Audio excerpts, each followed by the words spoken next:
जगत हसे हम रो। अब जो भी बच्चा जन्म गर्भ से बाहर आया वो रोता है।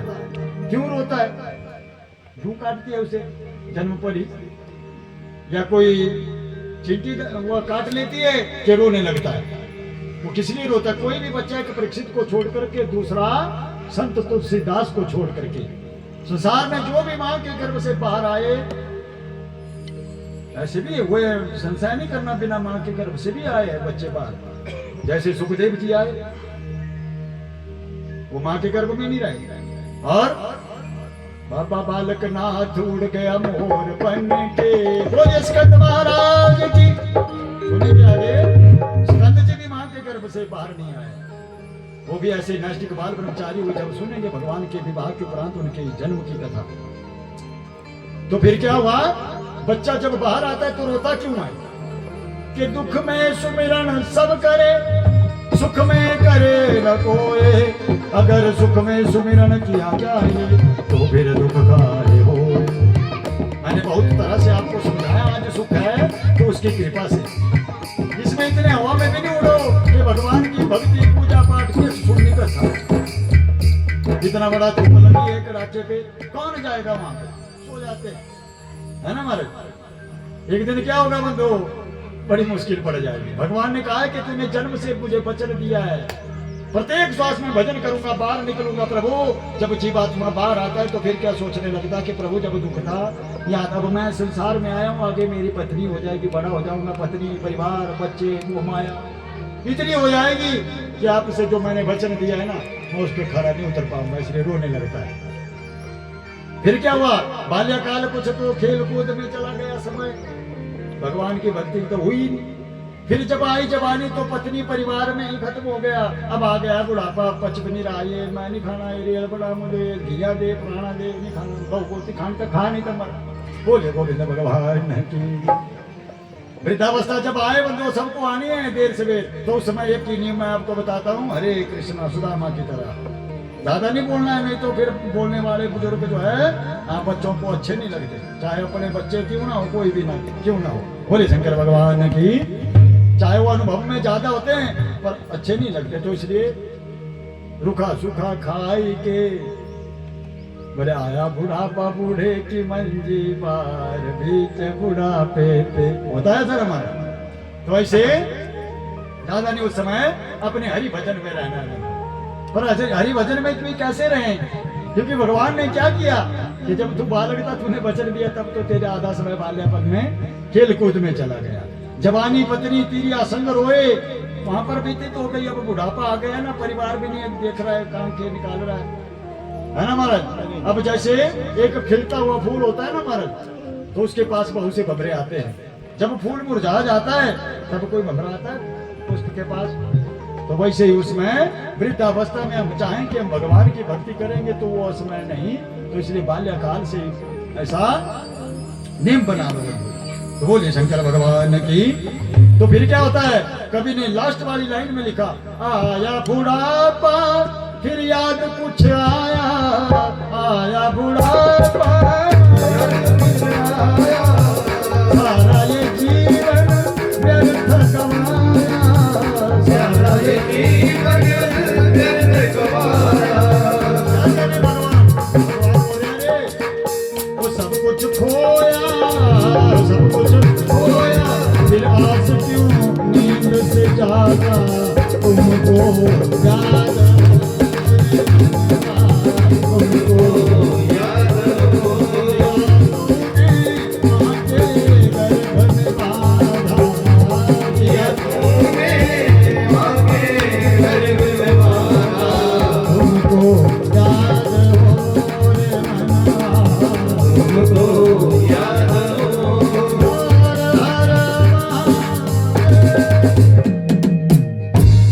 अच्छा, ये मां का बेड़ा गर्क, क्या मृत्यु भी हो सकती थी, जल भी सकता था। तो इसलिए क्या करता था रावण? वो क्रोध भरी नजर से सीता उसको यही इशारा करते कि सोच ले, देखते इनके का क्या हुआ था, तेरा तो पता नहीं। जब रावण जानता था कि राजा रघु के यहाँ पर अचुके 10 रथ होंगे, फिर उनके होंगे राम, फिर वो मेरे को मारेगा, साधारण मनुष्य को छोड़ करके मेरी किसी से मृत्यु ना हो वरदान मांगा था रावण। साधारण मनुष्य कईयों ने मारा, अबला स्त्री को छोड़ करके।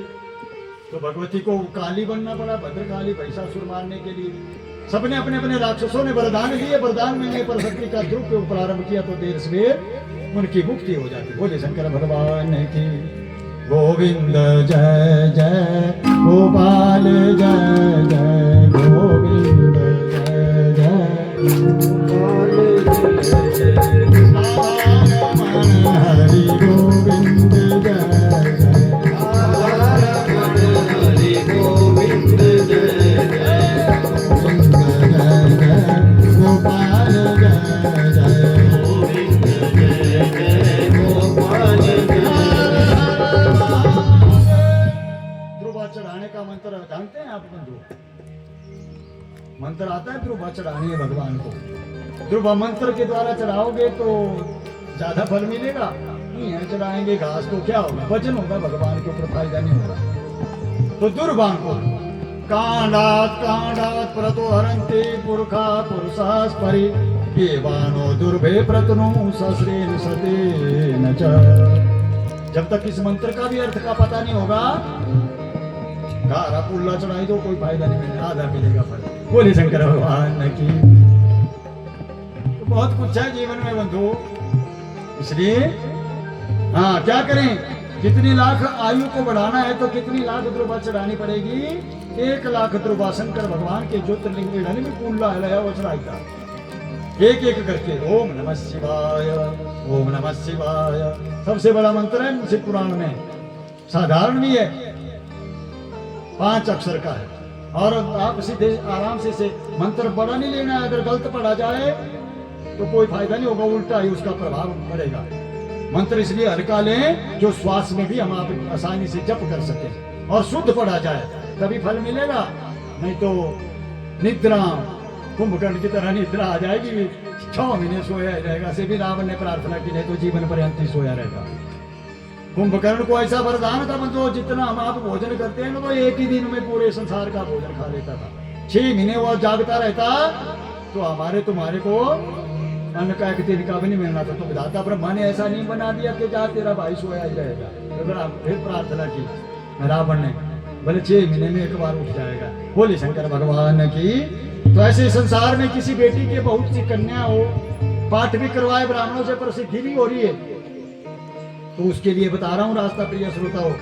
न धन लगेगा, थोड़ी मेहनत करनी पड़ेगी।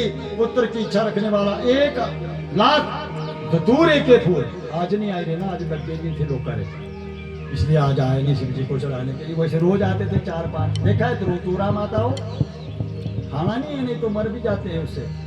जहर है उसको, शंकर भगवान ही, हम अपनी जो खाने पीने वाले वही, वो तो शंकर ही है, हजम कर सकते हैं। तो इसलिए ध्यान रखना। तो इस प्रकार धतूरे का कितने बताए महाराज? 1 लाख बेटा शिवलिंग के ऊपर जो है पूजा करो तो बोले शीघ्र अतिशीघ्र जो है दीर्घायु वाला पुत्र प्राप्त होता है। पर ध्यान रहे धतूरे की डंडी जो है पीछे से लाल हो, पीछे से डंडी लाल हो तो शिव जी जो है मुक्ति प्रदान करते हैं। तो प्रताप के लिए अपना आप संसार में प्रभाव बढ़ाना चाहते हैं तो क्या करना पड़ेगा? बाहर कोई नहीं देखेगा, काला फंसा गया थी ना परे प्रिय भोलेनाथ जी को, और भगवान विष्णु को भी जौ अति प्रिय है। तो जौ चढ़ाने से क्या होता है प्रिय श्रोताओ? स्वर्ग में जो सुख मिलता है वो जीवन रहते ही मनुष्य लोक में भी भक्त प्राप्त कर सकता है। तो इसलिए भगवान के ऊपर जौ चढ़ाए। जब बोले शंकर भगवान की। सुख की वृद्धि। अब किसी को बुखार आता है, मान लो आ जाता है ना बुखार, उतर नहीं रहा हो, आप चाहे दूध में वो गीला कपड़ा भी रख रहे हो तो बुखार उतारने के लिए भी छोटा सा उपाय लिखा है पुराण में। किसी को ज्वर कहते हैं, ज्वर बुखार को। तो किसी को ज्वर शांत करना हो तो शिव जी के ऊपर जो है बोले जल धारा देने से बुखार जो है व्यक्ति का उतर जाता है। नमस्ते रुद्रमन्न बाहुतोति कवे नमः बाहुव्यामुतते नमः। यह मंत्र है बंधु, अगर आपको नहीं आता है, अपना ज्वर शांत करना चाहते तो जाए शिव जी के ऊपर ओम नमः शिवाय कहें या कोई कीर्तन, हर हर महादेव शंभो काशी विश्वनाथ गंगे। ये कितने ज्वर की जो है शांति हो जाती है। इसमें रुद्र जाप, महामृत्युंजय जाप, रुद्र सूक्त आदि का जाप जो है संसार में परम श्रेष्ठ जो है माना जाता है। और गंगा जल से जैसे प्राणी की जो मुक्ति होती है, उसी प्रकार शंकर भगवान की भी ज्योतिर्लिंग रूप से जो पूजा करने से अभिष्ट फल की जो प्राप्ति हो जाती है। बोले शंकर भगवान की।